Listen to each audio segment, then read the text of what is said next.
Apa kabar sahabat YT Artikel 2? Kali ini saya akan membacakan lanjutan alur cerita kisah Aditya yang berpura-pura miskin. Tapi, sebelum mendengarkan kisah ceritanya, silahkan cari posisi yang nyaman dan jauhi keramaian. Dan jangan lupa pasang headsetnya. Dan inilah alur cerita kisah Aditya, anak bos besar yang berpura-pura miskin. Episode 102. Kisah Aditya, anak bos besar yang berpura-pura miskin. Apa? Berlutut untuk istrimu. Ketika Ismail mendengar kata-kata Aditya, dia segera menjadi marah. Meskipun dia dipukuli Aditya, anak ini arogan, dan dia masih hidup dan sehat. Aditya, apakah kamu benar-benar gila? Ayahku adalah bos dari geng klub Serigala, dan aku adalah tuan muda dari grup Serigala. Ismail menunjuk Aditya dan memarahinya. Denita baru saja dipukuli oleh Aditya dan hidungnya patah. Itu sudah cacat. Bagaimana dia bisa rela melepaskannya? Melihat Aditya memintanya untuk berlutut di depan Farah, dia juga bersemangat. Kamu bajingan. Saya istri Ismail dari klub Serigala. Kamu meminta saya untuk berlutut untuk istrimu. Apakah kamu yakin tidak salah? Denita juga menggunakan klub Serigala untuk menekan Aditya. Mereka semua tergantung pada identitas ini. Kalian tidak ingin berlutut, kan? Jangan menyesalinya. Wajah Aditya muram, dan matanya menyapu dingin ke Ismail dan Denita. Bagaimana Ismail dan Denita bisa menerima kemarahan ini? Mereka sudah meminta bantuan, dan akan tiba sebentar lagi. Dan mereka pasti akan membuat Aditya lumpuh. Kamu bermarga Edward, jadi kamu sombong. Bawahanku, aku akan berada di sini sebentar lagi, dan aku harus membunuhmu, teriak Ismail. Tetapi Ismail tidak berani terlalu dekat dengan Aditya, dan selalu menjaga jaraknya dari Aditya, karena sekarang dia tahu bahwa Aditya luar biasa. Sial, aku akan mencakar istrimu nanti dan memotongmu menjadi 8 bagian. Denita tidak licik seperti Ismail, jadi dia bergegas dan menunjuk ke muka Aditya. Aditya tidak memandang Denita sama sekali, dan menamparnya. Aduh, Denita ditampar sampai telinganya berdengung. Awalnya, pangkal hidungnya patah, dan tamparan ini membuatnya lebih sakit. Rasa sakit itu membuat air matanya jatuh. Aditya mendengus dingin. Jika Denita bukan seorang wanita, Aditya bisa membunuhnya saat ini. Pria yang baik tidak melawan wanita. Itu tidak ada. Itu karena tidak membuat pria cemas. Apakah kamu belum mau berlutut? Aditya menjadi tidak sabar dan berjalan menuju Ismail. Ismail menatap Aditya dengan sepasang matanya. Anak ini hanya menunda waktu, menunggu bawahannya tiba. Tapi melihat Aditya mendekat dengan wajah dingin, Ismail masih sangat takut. Bisakah kamu berhenti membuat masalah? Tidakkah kamu pikir itu tidak cukup besar? Pada saat ini, Dahlia berteriak dan bergegas, menghalangi Aditya.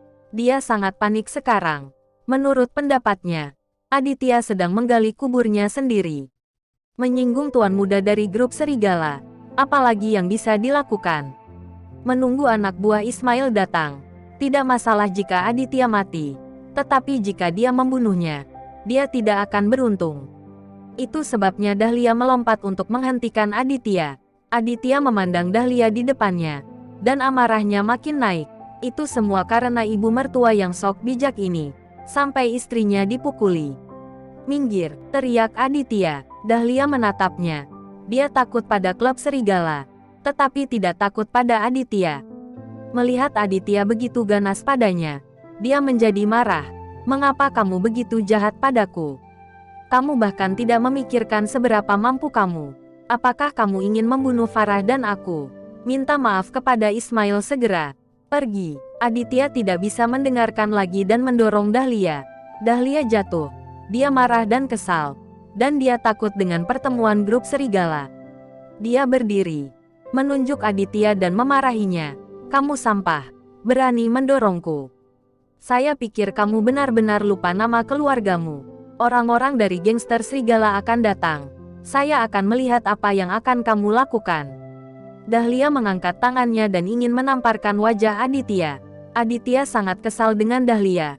Aditya mengulurkan tangannya dan menahan tangan Dahlia, dan kembali menamparkan Dahlia. Dengan sekejap, Dahlia dipukuli dan berbalik, hampir jatuh ke tanah lagi. Aku tidak bisa hidup lagi. Orang lain memukuliku. Dan menantu laki-lakiku juga memukuliku. Cepat pukul aku sampai mati. Dahlia duduk di tanah dan mulai bertingkah seperti anak-anak, menuduh Aditya memukulnya. Farah bisa melihat dengan jelas dari samping. Dia benar-benar tidak bisa berbuat apa-apa terhadap ibunya ini. Sebelum ayahnya meninggal, Dahlia adalah seorang wanita yang sangat lembut dan berbudi luhur. Mungkin tekanan dalam beberapa tahun terakhir telah menyebabkan kepribadiannya sangat berubah.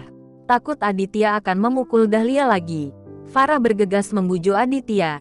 Aditya, berhenti memukuli mertuanya. Dia telah mendapat tamparan beberapa kali hari ini. Aditya melirik wajah Dahlia. Dia bengkak karena pemukulan. Tentu saja, ini dipukuli oleh Ismail dan Denita sebelumnya. Tetapi tamparan Aditya tidak sampai sejauh itu. Lihat dia dipukuli seperti ini. Tidak masalah jika dia menamparkan satu kali lagi dan lagi.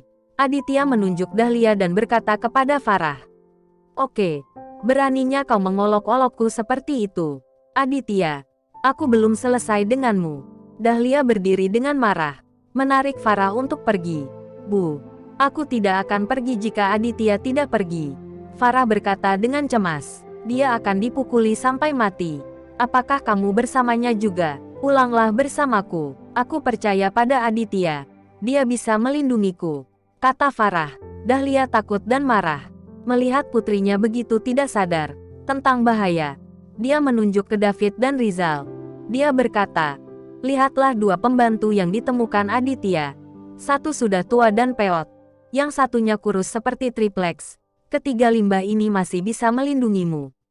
Mata David dan Rizal melotot ketika mereka mendengar ini. Meskipun mereka adalah bawahan dari keluarga Edward di Toraja, seberapa muliakah mereka? Bagaimana bisa ada orang yang berani menyebut mereka sampah? Jika bukan karena fakta bahwa Dahlia adalah ibu mertua Aditya, Rizal akan segera menyeka leher Dahlia dengan pisau. Aditya sedang tidak ingin berdebat dengan Dahlia melihat bahwa Ismail dan Denita masih sombong. Aditya menjambak rambut mereka dan menundukkan kepala mereka berdua. Trik ini adalah menekan kepala tanpa memandang. Setelah menekan kepala Ismail dan Denita, dua sepatu kulit besar Aditya bergiliran menendang wajah keduanya. Ini hanya pemukulan brutal. Aditya benar-benar marah sampai batas tertentu. Kalau tidak, dia tidak akan begitu kejam. Ismail dan Denita ditendang sampai di seluruh wajah mereka berdarah. Mereka ingin melawan tetapi tidak bisa mengangkat kepala. Jadi mereka hanya pasrah. Awalnya, tulang hidung Denita patah dan ditendang seperti ini oleh Aditya. Bagaimana dia bisa tahan? Jangan tendang aku lagi, kakak Aditya. Aku akan berlutut. Aku akan berlutut di depan istrimu. Denita tidak bisa menahannya lagi dan menangis dan memohon belas kasihan kepada Aditya. Aditya melepaskan Denita dan terus menendang Ismail. Dengan bunyi gedebuk, Denita berlutut di kaki Farah. Berhenti menendangku. Jangan menendangku lagi. Aku juga akan berlutut. Ismail tidak tahan dengan pemukulan Aditya semacam ini dan melolong. Aditya mengendurkan rambut Ismail dan menendang bocah itu ke tanah. Bagaimana mungkin Ismail tidak berani berlutut lagi? Aditya sangat kejam, menendang orang sampai mati. Ismail merangkak ke kaki Farah. Ismail dan Denita berlutut berdampingan. Farah terkejut dan kewalahan. Tuan muda dan nona muda dari grup serigala. Apakah tidak apa-apa untuk melecehkan mereka dengan begitu kejam?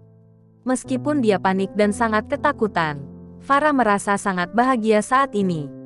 Suaminya ini sangat kuat. Siapa yang akan mengatakan bahwa suaminya tidak berguna di masa depan? Farah memikirkan hal ini pada dirinya sendiri. Tetapi pada saat ini dia tidak bisa mengatakan sepatah kata pun. Dan napasnya menjadi sangat pendek. Aditya akan memberi istrinya kehormatan. Apakah begitu mudah melawan istriku? Berlutut saja tidak cukup. Bersujud dan akui kesalahanmu. Aditya berteriak kepada Ismail dan Denita. Ismail dan Denita menggigil ketakutan. Mereka berdua mengutuk dalam hati mereka. Aditya, kamu tunggu bawahanku datang. Aku harus merobek kulitmu. Ismail berlutut di sana dan menggertakkan giginya secara diam-diam, tetapi tidak berani melampiaskannya. Ismail dan Denita bersujud seperti ayam yang mematuk nasi. Mereka berbicara dengan baik dan meminta maaf kepada Farah. Suamiku, itu sudah cukup, kan? Farah tidak tahan lagi dan bertanya kepada Aditya dengan gugup. Aditya tersenyum ringan pada Farah. Denganku di sini, kamu tidak perlu takut pada apapun. Ah, Farah membuka mulutnya lebar-lebar. Tetapi dia menelan apa yang ingin dia katakan. Orang-orang di sekitar tercengang ketika mereka melihat pemandangan ini. Tuan muda dan wanita muda dari grup serigala. Apakah mereka dilecehkan menjadi seperti anjing seperti itu? Orang yang berlutut dan bersujud. Dan dipukuli dengan sangat parah. Siapa sebenarnya Aditya ini? Selain terkejut, para penonton ini juga merasa sangat marah. Ismail telah melakukan hal-hal buruk selama bertahun-tahun. Dan akhirnya seseorang telah melawan mereka. Pada saat ini, 6 atau 7 sedan hitam datang dengan cepat dan berhenti di jalan di depan toko minuman dingin. Segera setelah itu, orang-orang dengan jumlah 23 atau 30 bergegas turun dari mobil, masing-masing dengan benda di tangan mereka, dan mengepung Aditya dan yang lainnya dalam sekejap mata. Bersambung.